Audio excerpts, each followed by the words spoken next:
안녕하십니까. 한 주 동안 고생 많으셨습니다. 오늘 또 금요일 날 찐시황을 함께할 저는 신한투자증권의 황유현 PP팀장입니다. 그리고 오늘 또 저와 같이 할 분은 말씀 안 드려도 아시죠? 김대준 대표님이십니다. 반갑습니다. 안녕하세요. 잘 계셨습니까? 네, 잘 지냈습니다. 저희가 지난주 보면서 생각보다 시장이 좋다라고 말씀을 드렸는데 그리고 이번 주는 조금 조심하자 정도의 좀 뉘앙스를 말씀드렸습니다. 근데 뭐 주간의 중반 정도까지는 뭐 시장이 좀 오르락내리락했는데 오늘 마지막 날 금요일을 아주 멋지게 마무리를 하면서 장 그래도 빨간불을 켜면서 마무리를 했습니다. 이번 한 주 어떻게 보셨습니까? 끝이 좋으면 다 좋다라고 그러죠. 네. 실제적으로 이번 주 시장 상황을 보게 되면 주초에 조정을 받았습니다. 네. 20포인트, 17포인트 네, 정도 조정을 받았고 주 후반에 네. 금 상승했죠. 네. 그래서 지금 황 팀장이 얘기하는 것도 이번 주 상황에 대해서 아주 긍정적인 그 뉘앙스 얘기를 하시는데 끝이 좋았기 때문에 네. 그러한 모습이었다라고 그렇죠. 볼 수 있겠고요. 그보다 더 의미 있는 것은 끝이 좋았고 우리가 연휴 이후에 새로운 시작을 하는 과정에서 맞습니다. 상황 또한 네. 긍정적으로 볼 수 있는 몇 가지의 징후들을 어제 오늘 시장에서 우리가 읽어낼 수 있었기 때문에 네. 끝도 좋았고 새로운 시작도 좋을 것 네. 같다라는 내용으로 이번 주 시장을 이제 평가해 볼 수 네. 있다라고 했습니다. 이번 한 주 뭐 사실 연휴를 일주일 전 앞둔 시장이기 때문에 네. 사실 조금 보수적으로 운영하고 사실 종목들도 네. 종목들이 뭐 그렇게 특정 섹터들만 좀 사실 강한 모습들을 좀 보여줬었고 그렇죠. 대형주들은 그나마 막판에 오늘 올라와준 거 빼면 사실 이번 주 초에 비하면 뭐 싹 그렇게 좋은 모습은 아닙니다만 네. 그래도 많이 만회를 하고 끝났습니다. 오늘 좀 특이할 만한 수급을 네. 한번 보겠습니다. 사실 대부분의 증권사들 네. 그리고 많은 이제 매체들에서 사실 상저하고들을 많이 그렇죠. 외쳤고 특히나 이제 1월 달에 조심하자라고 해서 사실 그렇게 했는데 외국인이 작년 하반기에 보시면 9조 3천억 정도를 샀습니다. 네. 12월 달에 좀 팔긴 했습니다만 근데 이거를 1월 달까지 가면 작년 총 한해서 한 7조 정도를 팔았죠. 근데 작년 상반기에는 보시면 16조 정도를 매도를 했어요. 16조. 네. 16조 정도를 매도했고요. 근데 지금 하반기에 그 거의 판 만큼의 절반을 산 거죠. 그리고 이제 올해 1월 달부터의 수급을 보면 그렇게 침체라고들 하는데도 불구하고 보시면 1월 중순인데도 불구하고 4조 2천억. 네. 많이 그죠? 샀습니다. 작년 상반기에 판 거에 벌써 한 달도 안 됐는데 네. 벌써 4분의 1 정도를 벌써 보시면 거의 1월 달 내내 샀습니다. 뭐 이 판날도 사실 뭐 20억 순매도라서 뭐 큰 의미도 없고 지금 1월 달 내내 지금 거의 순매수 기조를 이어가고 있습니다. 그렇죠. 네. 그러니까 작년 하반기부터 본격적으로 매수를 시작한 작년 7월부터 보면 13조 정도를 샀어요. 그러니까 네. 작년 상반기에 팔았던 거를 벌써 1년에 걸쳐서 대부분 다 대사하고 있다 이렇게 보시면 될 것 같습니다. 언제 그냥 그랬냐는 듯이 시장이 강한 데는 사실 다 이유가 있었죠. 작년부터 계속 외국인들이 모아왔던 것들 그렇죠. 그런 종목들 위주로 지금 시장의 상승이 나오고 있고 요거를 이제 지수로 좀 다 투영해서 보면 지금 바닥은 한번 이제 그 세 번째 바닥이라고 봐야 될지 쌍바닥이라고 봐야 될지 정확히는 뭐 요거 어떻게 해석하느냐 좀 다르긴 하겠지만 주봉으로 봤을 때는 이제 쌍바닥을 거의 마무리 짓고 일단은 하락 추세의 상단선 언저리까지는 일단은 왔습니다. 네. 개인적으로는 그래서 1차 목표가 정도까지는 일단은 온 것 같은데 뭐 지금 사실 블라드 총재가 뭐 계속 비슷한 뉘앙스 올해 금리 인상할 거다 별로 시장에 별로 친화적이지 않은 코멘트들을 함에도 불구하고 네. 미국 시장도 사실 변동이 있음에도 불구하고 한국 시장이 계속 빠른 모습들을 좀 보여줬습니다. 네. 그리고 이제 몇몇 리포트에서는 올해 1, 2분기 골디락스까지 예상하고 네.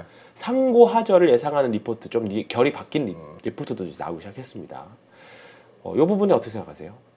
외국인이 사는 거에 대해서는 이제 그 시장의 변화에 있어서 이제 금리의 변화를 첫 번째로 네. 판단할 수 네. 있을 것이고요. 네.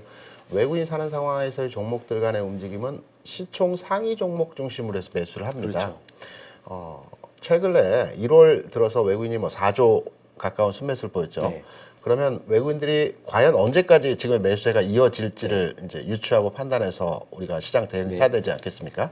외국인이 주식을 사는 이유는 딱 하나입니다. 지금 제가 자료를 준비한 내용을 한번 보시면서 외국인 투자자들 왜 주식을 사는지에 대해서 설명을 드리도록 하겠습니다. 지금 보시는 차트는 미국의 10년 국채 수익률이고요. 최근에 수익률 측면에서의 내용을 보게 되면 이게 이제 지난 12월 주간에서의 수익률이 3.4%였습니다. 네. 그리고 이 3.4%의 수익률이 급등을 했죠. 네. 3.9포인트, 9%까지의 급등하는 과정에서 12월 후반부에서의 주간에서의 상황이었습니다. 네. 금리가 올라가니까 외국인들 입장에서는 자산 투자 방향에 대해서 미국 이외에 나간 자산에 대해서 미국으로 집중화되게 그렇죠. 되어 있습니다. 왜냐하면 금리가 올라가게 되면 달러 강세로의 전환이 네. 되는 것이거든요. 그러면 해외에 나가 있는 자본들이 미국 내로 들어가게 돼 들어가죠. 있고 네. 그러한 과정에서 국내 주시장에 대한 매도를 매도가 하게 나죠. 되어 있습니다. 그렇죠. 네. 그래서 12월 하반부에 매도가 있었던 부분들 금리 인상 요인으로 판단할 수 네. 있을 것이고요. 그러면 1월에 외국인들이 최근래에서 집중적으로 매수를 했던 부분은 어떠한 요인으로의 그 이유를 찾을 수 있겠느냐? 당연히 금리 하락이겠죠. 당연히 하락입니다. 네. 지금 보시면 특이점이라고 한다면 금리가 급락을 하는 네. 과정에서의 외국인들의 매수 규모가 급증을 했습니다. 마찬가지로 금리가 급증. 급락하는 하락 날 폭이 컸을 때 네. 주식을 대량으로 사들이는 모습을 마지막 보여줬습니다. 거래일 마지막 음봉 때도 5,700억. 네, 이게 어제 기준이거든요. 그 5,700억을 샀고요. 그러면 우리가 이제 여기서 하나 더 나아가서 그러면 금리가 네. 어디까지 하락을 할 할까? 것이고 네. 외국인 투자자들이 언제까지 매수를 할 것인가를 네. 우리가 유추해서 해석을 해야 되겠죠. 네. 오늘 기준으로 해서 금리가 조금 올라와서 대략 네. 3.4% 정도 네. 하고 있습니다. 미국의 기준금리가 지금 4.5%이죠. 네. 2월 2일에 7호가 되겠죠. 네, 2월 2일에 이제 그 FOMC 회의가 있기 때문에 여기서 네. 추가로 더 인상이 될 것 같습니다. 요거 한번 제 화면 보여주시겠어요? 네. 네. 여기 보시면 이제 아시는 분들 아는 페드와치인데요. 네. 23년 2월 1일 미팅 데이트가 나와 있고요. 네.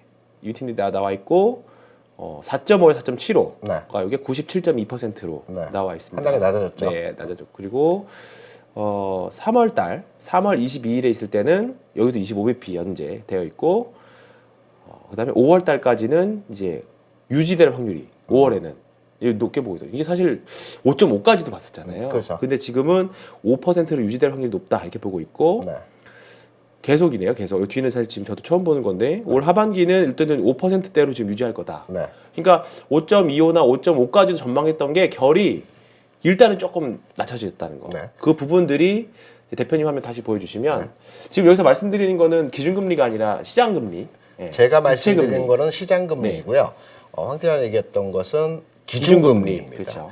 시장에서 주식시장에 영향을 주는 내용은 시장의 금리. 금리입니다. 그렇습니다. 이 시장의 금리가 기준이 된 상품이 10년 만기 국채, 국채, 네. 가격이 있고 네. 우리는 수익률로 해서 몇 퍼센트로 네. 이제 해석을 해서 말씀을 드리는 건데요. 그러면 외국인 투자자들이 어디까지 매수를 할지에 대한 부분을 판단을 해보게 되면 지금 3.4%까지 내려와 있습니다. 네. 네. 그러면 금리가 뭐 3% 이하로 내려가고 2%까지 가겠느냐? 그거는 아니죠. 아니죠. 네. 절대 그럴 일은 네. 없고요.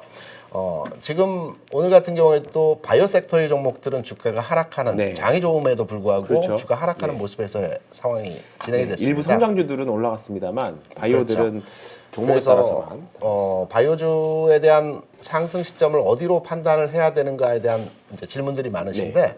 바이오는 성장 섹터에서 대표적인 업종이고요. 금리가 3% 이하로 내려가야 본격적인 시세 흐름이 나타나게 됩니다. 조금 시간 걸리겠네요. 시간이 있어야 됩니다. 네. 왜냐하면 S&P 배당 지수가 2.5%입니다. 네. 그래서 돈의 흐름이 바뀌기 위해서는 네. 금리가 3% 이하로 내려가서 S&P 배당 지수 펀드 수익률과 근사치가 작아졌을 때 이때 자금이 은행에서 주식시장으로 옮겨가게 되는 그렇죠. 거거든요. 이 자금이 옮겨갈 때 성장주의 대표적인 업종의 바이오 섹터에 대한 투자가 그렇죠. 이루어지기 때문에 바이오 섹터가 움직이는 시점에서의 시기는 금리가 3% 내외 내외. 초반부에 네. 가격이 근접했을 때 바이오주가 본격적으로 움직이는 시세이고요. 그러면 지금 상황에서 외국인들이 1월에 한해서 뭐 4조 원 넘게 매수를 하고 있는데요. 이 매수가 연휴 이후에도 본격적으로 추가 증가가 될 것이냐라는 점을 판단해 보게 되면 금리가 최근 내 미국의 금리가 3.9%에서 3.4% 수준까지 급락을 하는 상황에서의 모습이 진행됐습니다. 이 상황 하에서 추가로의 금리 하락을 우리가 예견하고 예측하기보다는 지금의 가격 수준에서 완만하게 등락의 과정이 진행될 수 있다라는 측면으로 해석이 가능하고요. 여기에 대해서는 2월 2일에 이제 FOMC 회의가 있지 않겠습니까?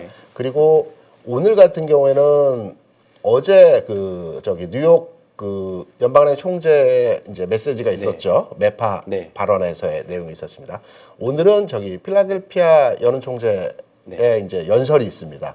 이 사람은 대표적인 비둘기파입니다. 시장 친화적인 내용에서의 메시지를 보여줄 거고, 우리가 다음 주 연휴가 있고 그 다음 주 주간에는 블랙아웃, 그러니까 메시지를 내놓지 않는 FOMC 앞두고 그렇죠. 일주일 2주 열흘인가요? 열흘이면 열흘 동안은 특정하게 관련된 인원들이 메시지를 내지 않기로 서로 간에 엠바고가 되어 있기 때문에 다음 주 주간에서는 뭐 관련한 위원들의 메시지가 없을 것입니다. 오늘 마지막으로 해서 시장의 친화적인 메시지로 마감이 되고 다음 주에는 특정 이 시장 부정적인 내용에서의 의미 전달은 없다라고 보고 있습니다. 본격적인 실적에 따라서 움직이겠죠. 다만 2월 2일 다음 주에 미국의 금리 인상이 예정이 되어 있습니다. 시장의 금리는 지금 내려와 있지만 실제적인 미국의 상황에서의 2월 2일까지는 앞에 점도표 말씀해 주셨지만 한 번의 금리 인상은 남아 있거든요. 0.25 정도. 그리고 3월 금리 인상 시즌에서 뭐 한번 쉬어갈 수는 있을 겁니다. 그렇다 본다면 기준금리가 2월 2일에 인상을 하게 되면 실제 시장 금리도 여기에 연동해서 일부 리바운딩이 나올 수 있는 구간입니다. 그렇다 본다면 결론적으로 말씀드려 외국인의 매수가 1월 한도 내에서 4조 원 이상의 공격적인 매수 진행이 나타났지만 이 매수의 과정에서의 이유는 미국의 금리가 하락함으로 인해서 미국의 자본이 미국 이외의 자본, 특히 이머징 마켓에 대해서 집중적으로 영향을 주면서 매수가 진행됐다는 부분으로 해석할 수 있고요. 우리는 여기서 그러면 주가가 그러면 이제 하락하는 거 아닌가 이렇게 판단하실 수 있는데 아닙니다. 시장의 질적인 부분이 바뀌는 겁니다. 그렇죠. 여러분들 색깔이 바뀐다고 하는 표현을 쓰죠. 얼마 전에도 뉴스가 많이 나왔죠. 중국 얘기들 많이 나오죠. 중국의 리오프닝 거리 제한을 푼다는 이 얘기보다는 여러분 신문 기사나 내용을 잘 판단해 보시면 미국의 국무장관 아니고 재무장관하고 중국의 이제 재무 관련 인사하고 지금 얼마 전에 미팅을 했고요. 지난 G20 회의에서 가장 중요한 내용이 무엇이었냐면 트럼프와 시진핑이 합의를 한 것이 올 초에 미국의 국무장관이 중국을 방문하겠다는 합의 내용이었거든요. 그렇다고 한다면 1월에는 춘절이 있고 3월에는 양해가 있고 제일 방문할 시기로 가늠해서 판단해보면 2월 정도가 미국의 국무장관이 방문할 수 있는 시기라고 볼 수 있습니다. 방문할 때에는 어느 정도 서로 주고받는 게 있다라고 판단할 수 있겠죠. 미국에서 줄 것은 무역관세, 당연히 완화, 철폐 관련한 내용이고요. 중국은 뭐 기존에 미국 시장에 상장되어 있는 중국 기업에 대해서 마찬가지로 규제를 완화시켜주는 이런 형태로의 진행이 될 것 같고, 이 경우 시장의 물줄기는 미국의 금리 하락에 따른 자본 이동에 대한 국내 시장에서의 주식 시장에서의 흐름이 아니고 중국의 경기 회복과 물론 중국 GDP가 이번에 나온 데이터는 3%여서 아직까지 본격적인 흐름에서의 상승 전환이 시점은 아니지만 올해 전망치, 주식시장은 원래 미래 꿈을 가지고 주가가 움직이는 상황이기 때문에 이러한 분위기에서 중국 시장과 중국과 연동된 중국과 관련된 종목들 중심으로 해서 연휴 이후 그리고 2월장에서는 흐름의 개선, 색깔이 바뀐다라고 말씀하셨는데 그러한 분위기로서의 시장 형태가 진행될 것이기 때문에 이제부터는 지수를 또 외국인이 매수를 한다라고 해서 시장 관점으로의 접근보다는 큰 흐름에서는 이제 중국과 연동되어진 관련 종목들로 우리가 투자를 해야 될 것이고요. 리오프닝보다는 중국 경제 개선, 흐름, 완화 뭐 좋아진다는 네. 측면 이 부분에 포커싱 해서 접근을 해야 될 네. 필요가 있다라는 점으로 연휴 이후 시점에 네. 대한 해석으로 전망을 해볼 수 있습니다. 저도 생각이 말씀하시는 게 확실히 저랑 생각이 조금 비슷한 부분이 있는 게 딱 떠오르는 업종들이 있습니다. 종목과 그거는 이제 후반부에 말씀 좀 드리겠고요. 말씀하셨던 대로 사실 이제 연휴 이후에 네. 외국인들이 과연 이제 좀 선택적으로 좀 집중하고 그 다음에 FOMC를 앞두고 조금 이제 경계성이 좀 흐름이 좀 진행된다고 가정했을 때 또 네. 하필 또 코스피도 딱 지금 하락 추세에 딱 저항에 딱 걸려 있잖아요. 네네. 그렇기 때문에 단기적으로는 요 2,400포인트에서의 좀 싸움 또는 조정이 좀 당연히 좀 충분히 필요할 것 같고요. 이제 이러면서 하락이 어느 정도 진행이 된 상태고 바닥도 2번 다졌다. 그리고 사실 최근에 저점이 우측 엉덩이가 사실 조금 더 높잖아요. 그렇죠. 이제 그러면 좀 이제 저점을 높여가는 이제 그런 흐름을 좀 만들어가고 있는데 또는 이제 위에서 내려오는 저항과 지금 추세 저항하고 이제 부딪혀 있는 수렴 구간이 좀 필요할 겁니다. 수렴하면서 에너지를 응축하는 구간인데 이때 다행히 에너지를 응축을 하는데 외국인들이 사주고 있다는 점은 향후에 그 주가 흐름을 조금 그래도 긍정적으로 해석할 수 있는 부분을 생각을 하고요. 이제 코스피로 보면 이제 이제 마디 지수가 될 겁니다. 2,500포인트, 그다음에 2,550, 2,500포인트가 일단은 400, 500, 그다음에 550이 여기고 그다음에 마지막 갭이 600입니다. 요 갭 하락 나왔던 데가 딱 2,600이거든요. 그러면 일단은 상반기에 올해 아무리 시장이 좋다고 하더라도 올해 일단은 삼성전자부터 시작해 다 감익이기 때문에 그렇죠. 뭔가 추세적인 V자 반등은 좀 어렵다라고 했을 때 올해 현실적으로 목표는 2,600포인트 정도가 일단은 여기를 찍고 나서 생각해도 늦지 않는다. 일단 저는 그렇게 생각을 하고 있고요. 2,600포인트면 삼성전자가 약 7만 원 정도 가야 되는 자리거든요. 네. 7만 원을 가기 위해서 한번 넘어야 되는 6만 6천 원 벽이 있거든요. 네. 굉장히 두껍습니다. 두껍죠. 네. 두껍기 때문에 거의 포스피랑 비슷한다고 생각하면 아까 말씀하셨던 자 여기 66,000 여기 음봉이 세게 나왔던 여기 첫 번째 음봉이 세게 나왔던 이 자리인데 아마 여기에 거의 뭐 통곡의 벽이 있죠. 통곡의 벽이 있습니다. 그래서 여기를 넘어주려야 되는데 그러려면 삼성전자가 올라가야 되는데 그러면 최소한 삼성전자의 실적이 일단은 돌아서야 될 겁니다. 근데 오늘도 보니까 추정치가 작년에 지난주, 지지난주보다 더 떨어진 것 같아요. 일단 22조까지 떨어졌고요. 자, 올해 영업이익 추정치가 이때가 27조였습니다. 2019년이 27조였습니다. 근데 그때보다 더 나빠진 거고 다행인 거는 그 다음 해가 36조 나왔는데 일단 아직까지는 내년 목표 영업이익 예상치가 41조인데 어쨌든 우리 올해 삼성전자는 요 41조도 아직은 물음표잖아요. 어쨌든 1분기 실적을 까봐야 내년도 실적 추정치에 대한 정확도가 조금 더 올라갈 거기 때문에 아직까지는 24년도 영업이익 추정치를 믿을 수는 없습니다. 다만 요렇게만 개선이 된다라고 하면 이 정도만 된다라고 하면 올해 대비해서 내년 성장 2배잖아요. 사실 영업이익 2배입니다. 2배면 주가는 분명히 어느 정도 일정 수준까지는 리바운딩이 충분히 가능하다. 다만 피어 펄을 얼마나 줄 건지에 대한 거는 시장의 유동성이나 이런 부분들까지 다 합쳐서 심적인 요소까지 다 합쳐야 되기 때문에 삼성전자가 지금 바닥 언저리는 다지는 거 맞다. 대신에 말씀하셨던 66,000원 통곡의 벽을 넘지 못하면 조금 더 조정. 일단은 저라면 66,000원 가면 일단 조금 삼성전자는 팔았다가 다시 살 것 같습니다. 개인적으로. 그리고 삼성전자가 7만 원 벽을 돌파하기 위해서는 시장에 유동성 말씀하셨는데 시장에 돈이 들어와야 돼요. 주시장에 돈이 들어와야 되거든요. 근데 지금 당장에 판단해 볼 때 시장에 돈이 들어올 만한 계기나 전환점이 아직까지는 지금 좀 멀죠. 멀게 느껴지기 때문에 주시장이 바닥은 찍은 것만큼은 절대적으로 확인이 되었다라고 볼 수 있는데 여기서 이제 지수가 올라가는 과정에서 우여곡절이 많겠죠. 그리고 많을 거예요. 좀 전에 말씀드렸다시피 지수의 장이 아니고 지금은 이제 종목의 장 성격으로의 전환이 되는 과정이기 때문에 지수는 완만하게 느리게 천천히 꾸준하게 올라가는 상승장이 될 것이고 이 과정에서 실적을 기반으로 해서 기업 가치가 저평가되어 있는 가치 섹터의 종목들이 계속해서 시장을 선도해 가면서 끌고 올라가는 이러한 장세 흐름이 나타날 것 같습니다. 패턴은 좀 다를 수 있지만 저는 요 2019년 이런 흐름을 좀 사실 좀 기대하고 요거보다 조금 더 우상향을 했으면 좋겠는데 요 정도의 흐름 저는 그냥 지수는 오르락내리락 하겠지만 종목은 또 히트작들이 나올 수 있는 충분히 그런 환경은 조성돼 있다. 일단 그렇게 보고 있고요.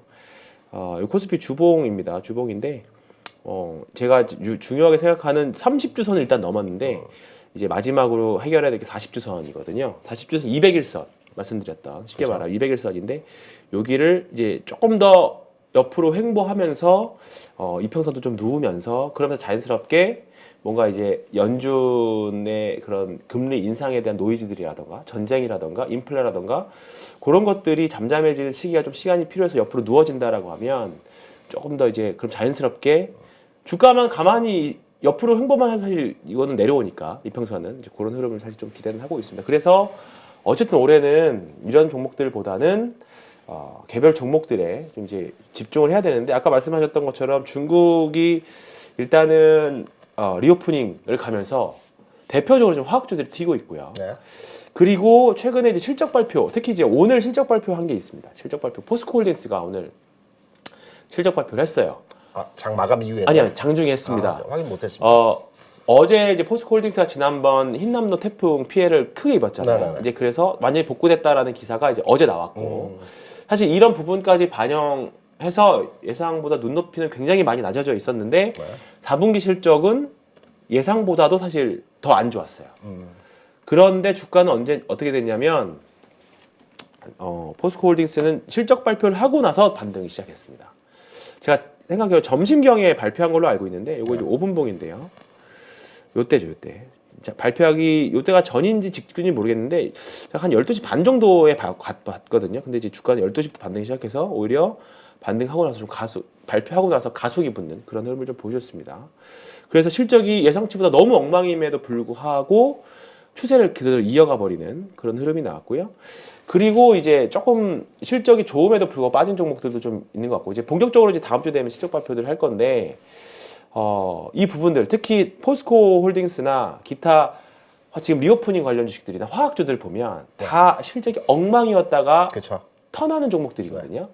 반대로 이제 위에서 내려오는 종목들이 있습니다. 대표적으로 2차 전지라던가 그런 종목들은 뭔가 최근에 최근 2, 3년 동안 보여줬던 성장세를 비트하는 뭔가 압도적인 폭발적인 실적을 보이지 못하면 오히려 주가는 조금 빠질 수 있다고 저는 그렇게 생각하거든요. 황태환도 시장에 있으면서 많이 경험해 보셨겠지만 시장에 돈이 제한적일 때는 종목 간에 돌아가는 현상이 그렇죠. 나타나거든요. 요즘 그러니까, 특히 최근 2, 3주가 그렇죠. 명백하게 그래서 보이죠.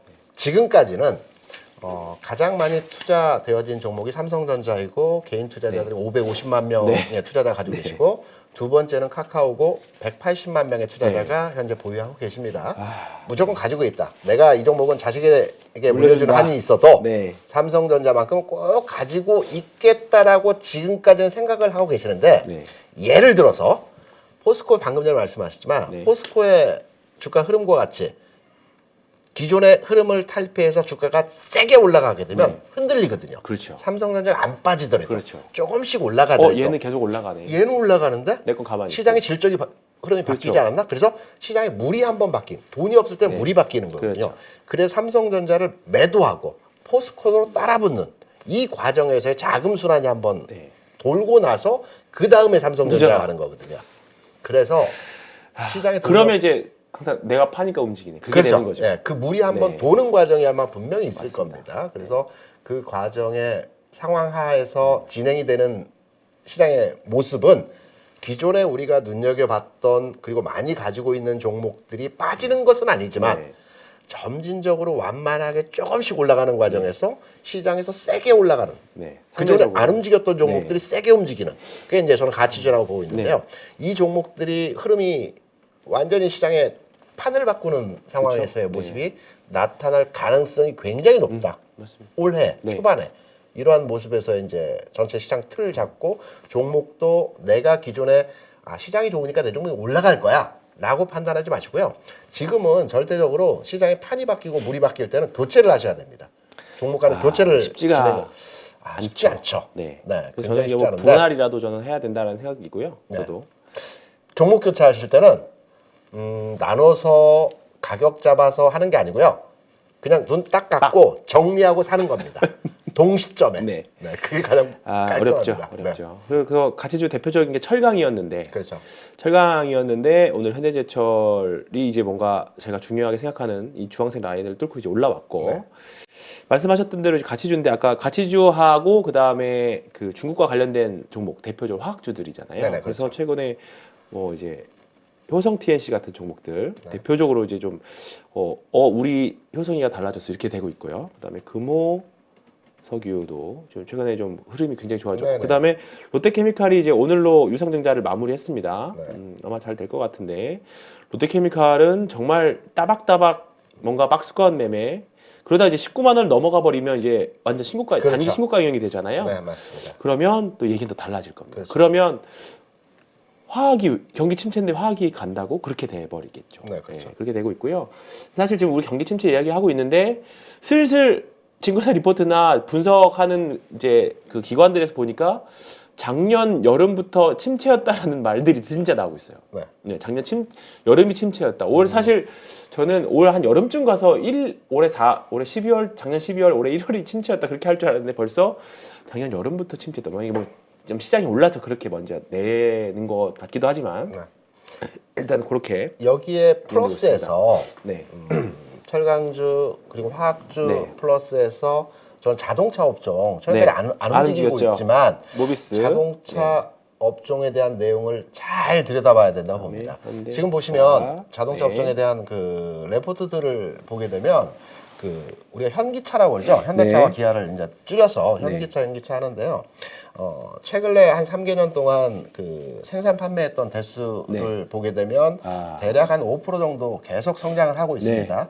타 업종에 비해서 자동차 업종의 그 매출과 실적 부분은 계속 성장하는 추세로의 진행이 되어 있고요. 올해 전망치들에 대한 레포트들의 그 상황도 올해는 한 10% 정도 네. 성장할 것이다라는 측면으로 다들 네. 예상을 하고 있습니다. 그럼 주가 한번 보죠. 그 현대차를 기준으로 해서 한번 그 영업이익과 주가 상황에서의 그 흐름을 한번 비교 분석해서 제가 판단을 해 본 내용입니다. 현대차 같은 경우는 그 실적이 가장 뛰어나게 증가했던 시점이 2012년입니다. 네. 이때가 차화정이 차화정. 갈 때. 네. 8, 70주. 네, 8조를 넘어서는 네.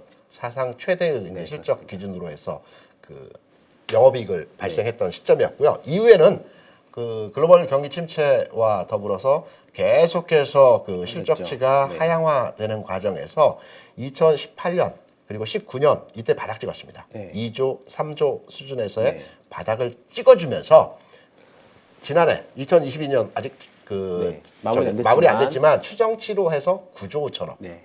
그 사상 이제 보니까 최대치의 영업이익을 네, 9조 5천억이네요. 발생할 네. 할 것이라고들 예상을 하고 있습니다. 네. 그럼 지금의 주가는 어떠할까요? 우리가 단순 비교를 해서 지난 2012년 8조 엄청난 실적 네. 역대급을 발생시켰을 때의 주가 대비해서 그러죠. 지금의 맞습니다. 주가는 저평가 당연하죠. 당연하죠. 네. 우리가 그림만 보더라도 저평가구나. 그러면 저평가 되어진 종목이 무조건 올라가느냐? 그건 또 아니거든요. 지금 보시면 현대차를 이제 보여드렸고요. 삼성전자를 비교 분석해서 설명을 드리려고 하는 겁니다. 네. 삼성전자의 실적과 주가 흐름적인 측면에서 이제 판단해 보게 되면 삼성전자는 반도체 기업이면서 성장 섹터의 업종은 아니고요. 기술주라고 판단하는 돈도 벌고 있고 미래 가치도 뛰어난 업종의 종목이거든요. 삼성전자의 실적치를 판단해 보게 되면 지난 2018년, 19년도에 사상 최대치 이때 한 59조 네. 영업이익을 발생시켰습니다. 그리고는 계속해서 그 50조에서 뭐 그 왔다 갔다 그 실적치가 진행이 되는 과정이고요. 지난해 43조 정도를 추정하고 있습니다. 네. LG전자도 한번 비교해서 보겠습니다. 좀 전에 현대차를 말씀드리면서 지금 저평가 구간에 들어와 있고 충분하게 2012년도 주가 상황을 돌파해야 된다는 측면으로 말씀을 드렸는데요. 그에 반해서 LG전자는 좀 더 저평가 구간에서의 흐름이 크다라고 볼 수 있습니다. LG전자의 실적을 보게 되면 지난 2014년 이 시점부터의 실적이 꾸준하게 점증되고 있습니다. 올해 뭐 지난해보다는 실적치가 좀 낮아졌지만 지난해에도 3조 5천억을 발생시켰고요. 올해는 좀 더 성장 예상치가 되어지고 있습니다. 이 내용 세 가지 종목을 말씀드렸죠. 현대차, 삼성전자, LG전자 가지고 있으면 물론 올라갑니다. 하지만 그 올라가는 시점에 대해서 우리가 판단해서 빠른 종목으로 빨리빨리 교체로의 진행을 해 가야 되는 측면이죠. 그런 업황과 시장 흐름과 맞추어서 우리가 투자를 해야 됩니다. LG전자가 현대차에 비해서 더 저평가가 되어 있지만 LG전자가 움직이는 시점이 빠를 것이냐 현대차가 움직이는 시점이 빠를 것이냐 요 갈림목에서 우리가 투자처를 판단해서 교체 매매 내지는 흐름을 가져가야 되거든요. 이걸 한번 보시기 바랍니다. 자동차 업종에 대해서 우리가 가장 그 아킬레스건이라고 하는 게 IRA, 네. 미국 IRA 관련해서 그렇죠. 수혜를 못 받을 수도 있다. 네, 그 부분이 가장 지금 현재 그 리스크죠. 자동차 업종에 대한 잠재된 리스크이면서 드러난 리스크이기도 하거든요. 네. 그러면 현대차가 그 전기차를 얼마나 생산하고 미국에서 얼마 팔아야 하는지가 이제 그렇죠. 일단 네. 기업 이익에 얼마나 데미지를 줄 수 있는지를 해석을 해봐야 네. 되겠죠. 2021년 기준으로 해서 현대차가 한 해 생산된 그 전기차가 20만 대 조금 넘습니다. 지난해는 한 35만 대 생산 판매했다라고 합니다. 정확한 통계가 나와있지 않았기 때문에 21년 기준으로 보게 되면 24만 대를 연간 단위로 생산을 해서 수출이 한 반절 정도 수출했습니다. 그러니까 한 3만 대 정도 수출했고요. 그 중에 미주 쪽, 미국 쪽에 수출한 게 한 6만 대 정도입니다. 올해는 한 10만 대 정도 수출했다고 합니다. 미국에 수출한 전기차의 규모가. 그렇다 본다면 현대 기아차가 1년에 생산하는 자동차 대수가 750만 대입니다. 이에 반해 전기차는 그것도 미국의 IRA에 적용되는 전기차 수출에 대한 대수는 많아야 10만 대 내외라는 거죠. 물론 2030년까지 해서 140만 대를 생산한다라고 합니다.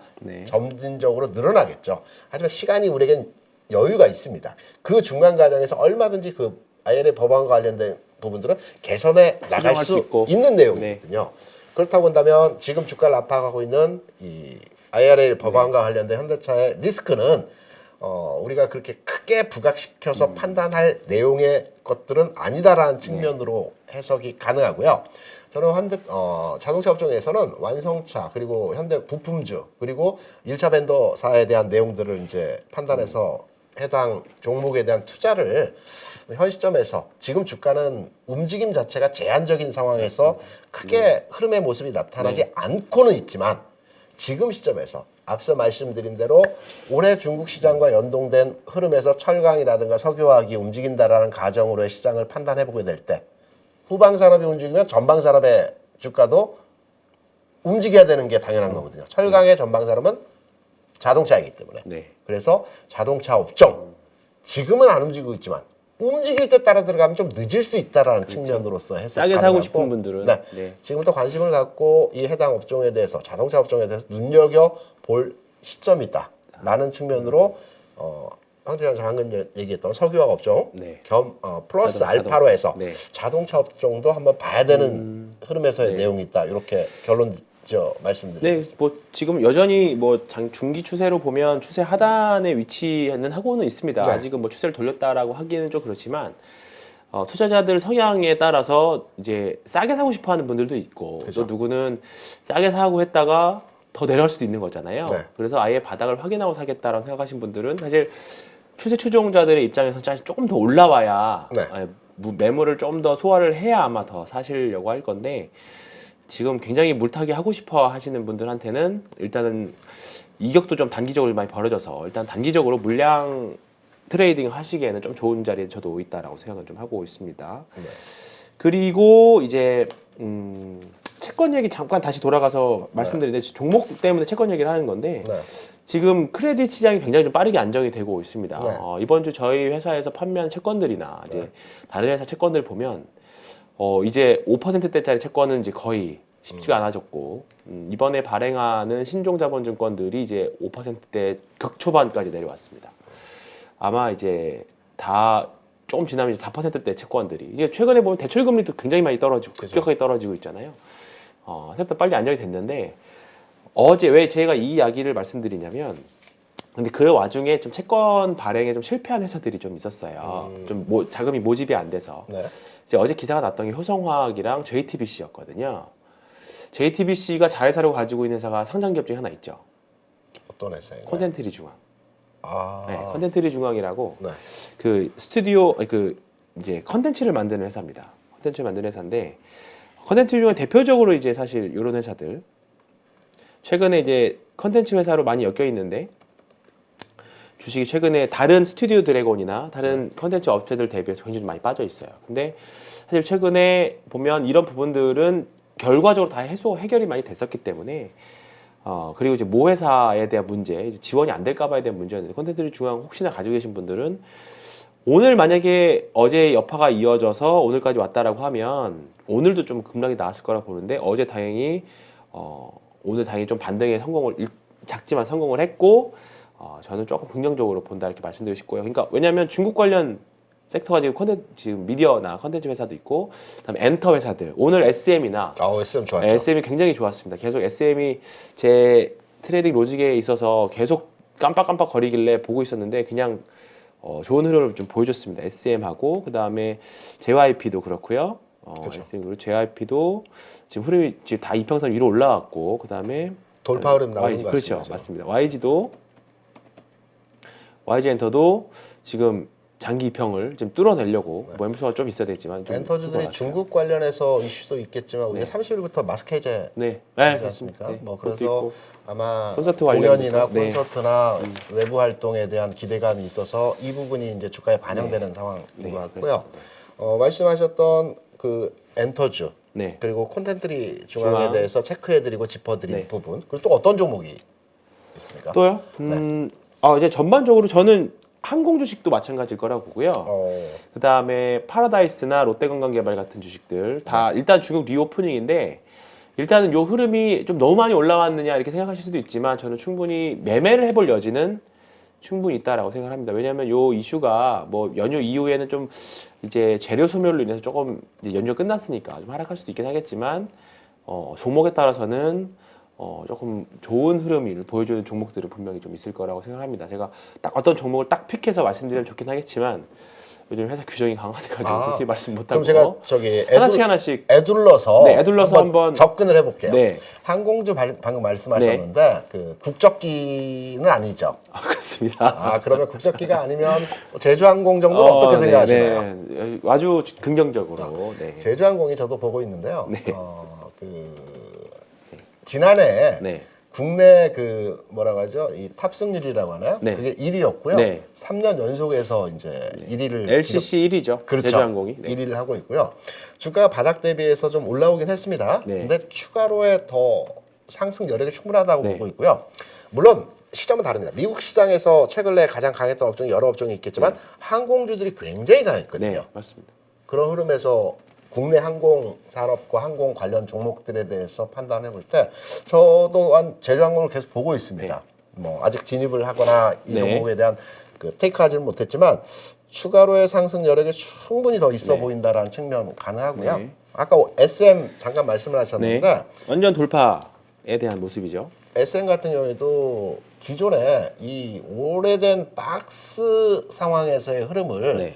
이제 돌파하는 과정에서의 네. 모습이거든요. 그리고 엔터주들이 실적이 의외로 좋습니다. 굉장히 좋습니다. 굉장히 좋습니다. 네. 그러니까 엔터주도 어떻게 보면 성장 산업의 그 기업군이지만 그에 비해서 네. 기업 가치가 현재 저평가되어 있거든요. 맞습니다. 네. 성장 섹터임에도 불구하고 가치적인 측면에서는 굉장히 저평가되어 있는 상황이기 때문에 엔터주들의 PBR이 한 네. 지금 3 미만이죠. 성장 섹터에서는 낮은 편입니다. 낮죠. 굉장히 네. 낮은 편입니다. 네. 그래서 충분히 추가의 상승 여력 있다라고 보는 측면에서 엔터주들 SM이 올해 한 1,200억 정도 벌 걸 예상하는데 지금 시총이 2조 정도니까요. 네네. 사실 뭐 한 15배에서 많으면 뭐 20배 정도 그 정도 수준입니다. 네. 사실 뭐 그렇게 엄청 비싸다 그 정도로 볼 정도는 아닌 것 같고요. 네. 뭐 가격적인 차원에서도 이제 트레이딩 차원에서 충분히 해볼 만한 영역으로 진입을 할 수 있을 것 같고요. 오늘 좀 세게 올라가서 바로 또 추가로 접근하기는 좀 어렵겠지만, 네. 이런 종목 살 때는 저는 이렇게 삽니다. 오늘 세게 올라갔다. 오늘부터 일부 들어가는 게 원래 네. 맞아요. 네, 그렇죠. 근데 오늘 못 샀다라고 하면 다음 날로 넘어가서 내가 한 100만 원짜리 주식을 산다. 네. 그러면 한 20만 원씩 쪼개서 사면 됩니다. 네. 굉장히 현명한 방법이거든요. 네. 그래서 이런 종목들 가격적으로 굉장히 부담스러워. 이 종목 못 사겠어. 어제 본 가격이 10,000원인데 지금 13,000원이야. 쪼개 사시면 됩니다. 네. 이때 분할 매수하는 겁니다. 네, 그렇습니다. 오히려 올라와져 있을 때, 그렇죠. 내려가져 있을 때 이걸 물타기를 하는 게 아니에요. 물타기로 분할 매수보다는 네. 이거는 사실 지극히 성향 차이라고 볼 수 있는데 제가 다년간의 경험으로 물타기 매매는 본전치기밖에 항상 안 됐어요. 맞습니다. 내 돈을 만약에 이 방법이 잘못됐다라고 하면 네.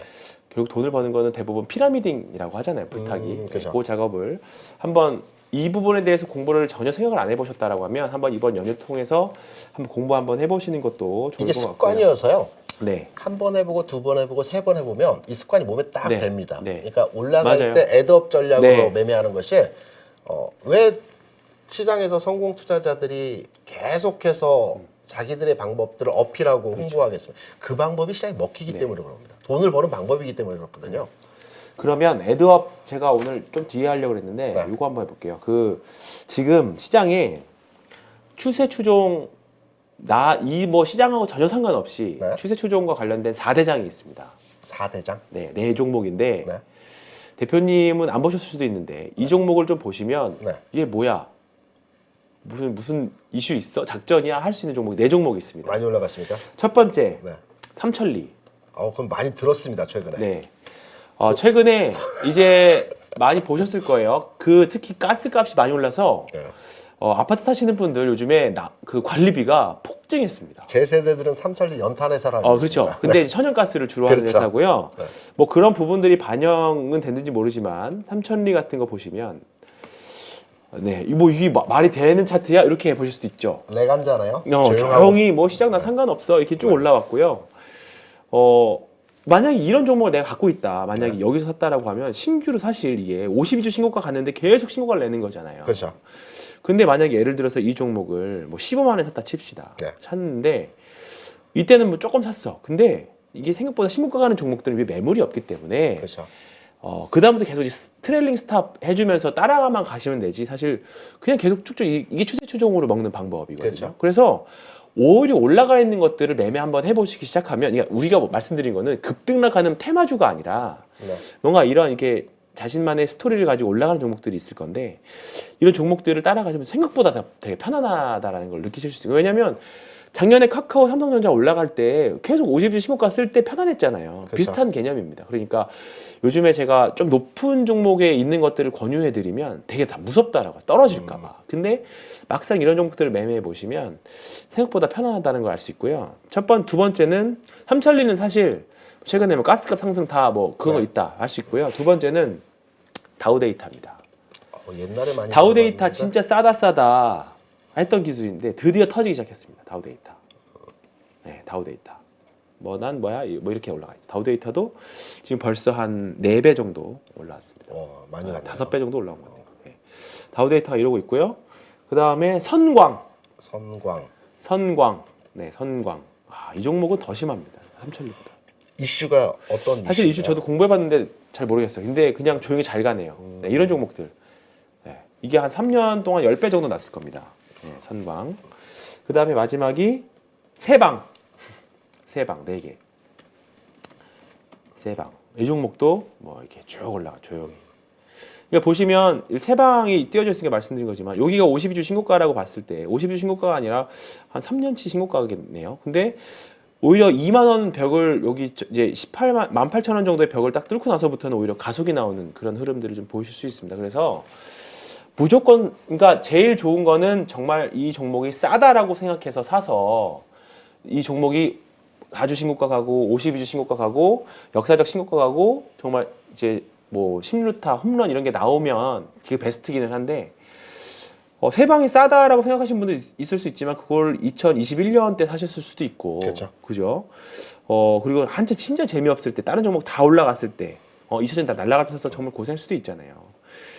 근데 나는 뭐 가치 투자자 성향이 그래서 보실 수도 있지만 오히려 조금 비싸게 사더라도 이제 시세가 본격적으로 뻗어나갈 때 제가 몇 번 말씀드렸던 추세 추정자로 유명한 뭐 마크 미너비나 이제 그런 분들은 오히려 50주 신고가부터 매매한다고 하거든요.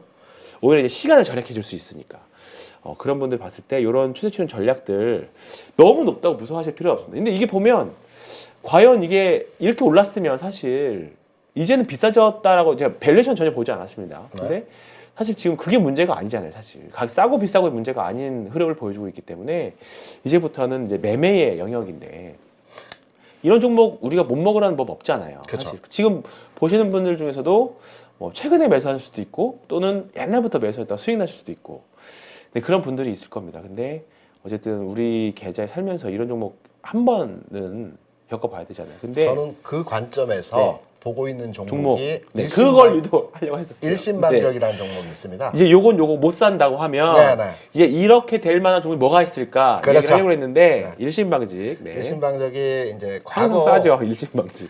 주식 투자 오래 하신 분들 같은 경우 우리나라 3대 방정화 회사가 있었거든요. 네. 대한방직, 전남방직, 일신방직이 네. 3대 그 방직 회사고 일신방직 그러니까 방직 회사에 대한 주식 공부를 할 때 전국에 땅이 많다. 네. 부동산 가치가 높은 우량주다. 당연히 일신방직도 회사 굉장히 우량하고요. 다만 방직 회사가 아까 방송 초기에 네. 효성 TNC 같은 경우는 그 탄력적인 섬유로 네. 해외 공장으로 스판. 이전을 스판 네. 해서 이제 기업 가치 실적이 이제 극대화되는 반면에 고전적인 방법의 방직 회사들은 계속해서 지금까지도 네. 옛날 방식을 고수하는 기업들이 있습니다. 있죠. 그래서 회사에 돈은 엄청나게 많은데 사업의 성장성이 제한적이기 때문에 그렇죠. 주가의 상황이 움직이지 않는 상황이거든요. 그렇죠. 네. 근데 일신방직 같은 경우는 회사에 유보된 자금을 통해서 부동산업도 하고요. 또 새로운 사업도 지금 네. 추진하고 있고요. 가능성을 두고 접근하고 있는 내용에서의 상황입니다. 그러면 일단 회사 좋습니다. 네. 굉장히 좋습니다. 근데 사업 가치나 성장성에 대해서 아직 부각이 안 돼 있기 때문에 아직 네. 나타나지 않고 있기 때문에 지금의 주가 상황이 굉장히 안 움직이고 있는 상황인데요.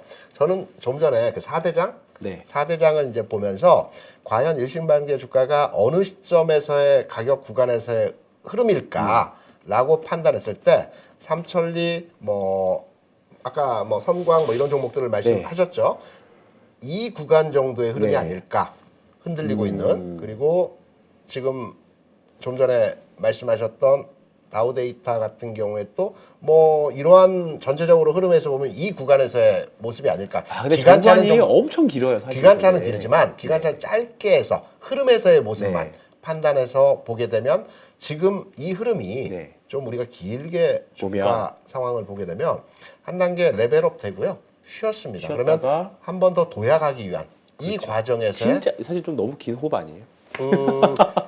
시간적으로 보면 2014년부터 지금 8년을 옆으로 8년을 쉬었어요. 쉬었습니다. 네. 8년을 쉬었으면 충분히 쉴 만큼 쉬었다라고 볼 수 쉬었네. 있거든요. 쉬었네. 네. 그래서 네.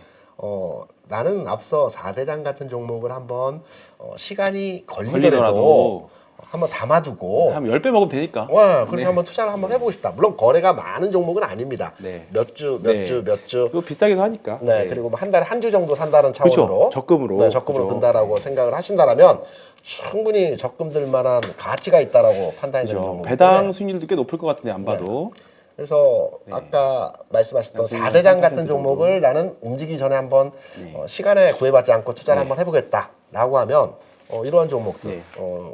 한번 투자 시점에서의 종목으로 이후에 주가 상승을 그렇죠. 노려보고 기간차는 언제가 될지 모르겠지만 그렇게 오래 걸리지 않을 것이다라는 네. 저 개인적인 판단으로 저는 일신방직을 보고 있는 그렇군요. 내용입니다. 그래서 저는 조금 이제 요 10배짜리를 한 번 먹느니 네. 잘라서 100%짜리 여러 번 먹자. 오. 그 전략이 사실 저는 한국인의 성격상 그게 그렇죠. 맞지 않을까 그렇게 생각을 하는데 그래서 이제 그런 종목들 그래서 항상 보는 게 네. 4주 신고가나 50주 신고가 종목들을 계속 이제 관찰을 하고 있는데 이렇게 10배 이렇게 날려면 사실 시작점이 굉장히 낮아야 맞습니다. 되잖아요. 그러면 52주 신고가에서 사는 게 너무 부담된다라고 하면 결국 4주 신고가부터 시작을 하는 건데 이제 그런 종목들 매일매일 확인하시면서 좋을 것 같고요. 지금 이제 시간이 거의 다 돼서 이번 연휴 때 네. 지금 사실 오늘부터 날씨가 이제 좀 추워지기 시작했고 네. 내일도 갑자기 이제 뚝 떨어지고요. 네. 다음 주 화요일이 갑자기 영하 18도 서울 기준으로 그 정도를 보여준다고 합니다. 갑자기 급격하게 추워지는데 네.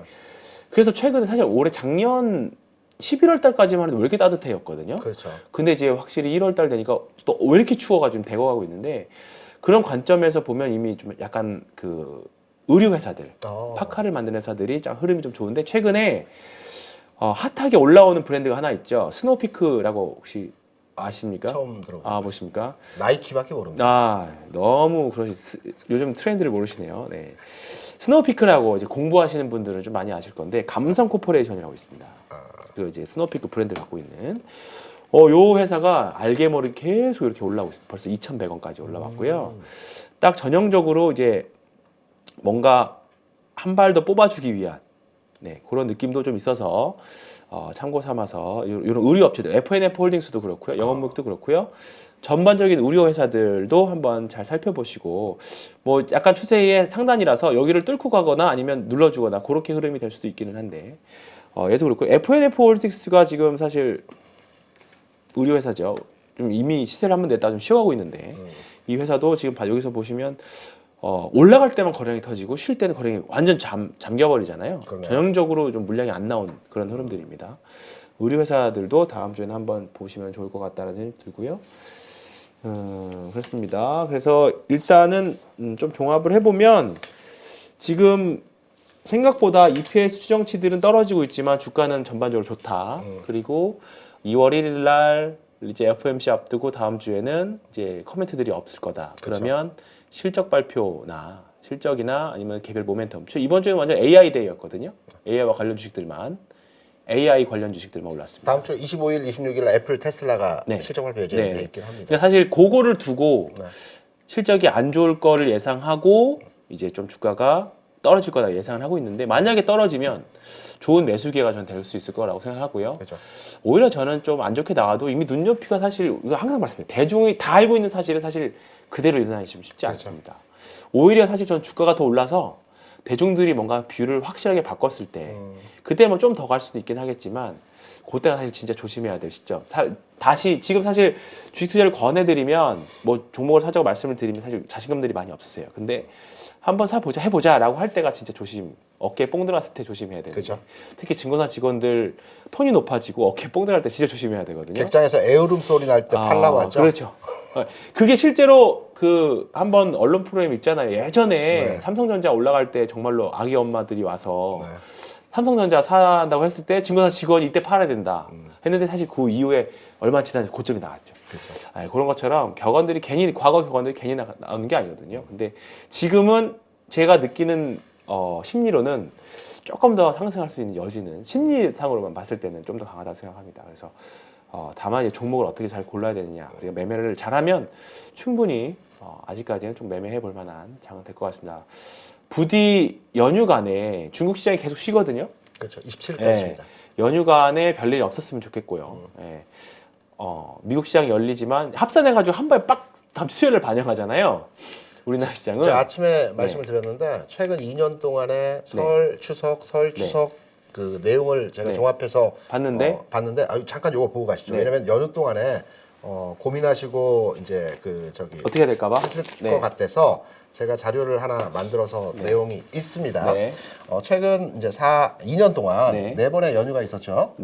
이때 과정을 보게 되면 미국 시장이 어떻게 될지 다 모르는 상황입니다. 3일 내지 4일 정도의 미국 시장이 흐름 뒤에 우리가 바로 한 방에 반영하죠. 한 방에 반영되는 상황이었는데 세 번의 경우에는 미국 시장이 긍정적이어서 주가가 40포인트, 50포인트 상승하는 흐름으로 진행이 됐고요. 한 번은 주가가 하락하는 과정으로 모습이 나타났지만 장중 조정 이후에 다시 되돌림을 모습을 줬습니다. 그리고 또 하나 흐름의 모습에서 내가 오늘 주식을 못 팔았다 하더라도 연휴 이후의 장세에서는 오르든 내리든 2, 3일 구간에서의 시장 상황은 변동이 크게 없는 등락에서의 모습이 진행되었다. 그래서 일단 부정적으로 볼 필요는 없다. 최근 통계적인 주가 흐름에서의 연휴 기간 이후에서의 주가 흐름은 이렇다라는 측면. 오늘 딱 체크해드리고 넘어가야 될 것 같아서 연휴는 편안하게 보내자. 편하게 보내자. 오히려 저는 사실 연휴 전 일주일이 저는 사실 좀 불편한 구간이 생각했는데 생각보다 마무리를 잘했고 연휴 이후에도 한번 기대를 해보겠습니다. 또 계속 뭐 3월달에 중에도 양회도 있고 뭐 경기 부양에 대한 좋은 소식이 어떻게 보면 더 있기 때문에 너무 지난주에서 계속 드리고 싶은 말씀은 너무 자신감 잃을 필요 없고 너무 하방 배팅에 너무 하실 필요 없다. 그렇게 좀 생각은 여전히 계속 그 관점을 유지하도록 하겠습니다. 내일부터 아까 말씀드렸던 것처럼 엄청나게 추워진다고 합니다. 이제 빙판길도 조심하셔야 될 것 같고요. 저도 운동을 몇 개 예약을 했는데 다 취소했습니다. 너무 추워서 취소했고요. 운전하시는 분들은 장거리 운전하시는 분들 정말 조심하셔야 될 것 같습니다. 연휴 기간 동안 많이 드시고 운전 조심하시고 편안하고 안전한 모습으로 또 기분 좋은 모습으로 다음 주 금요일 이 시간에 뵙도록 하겠습니다. 오늘도 고생하셨습니다. 새해 복 많이 받으세요. 많이 받으십시오. 고맙습니다. 고맙습니다. 누구나 1시간 안에 200개 종목에서 좋은 종목을 고를 수 있는 그런 능력을 배양할 수 있도록 제가 도와드리려고 그렇게 하고 있습니다.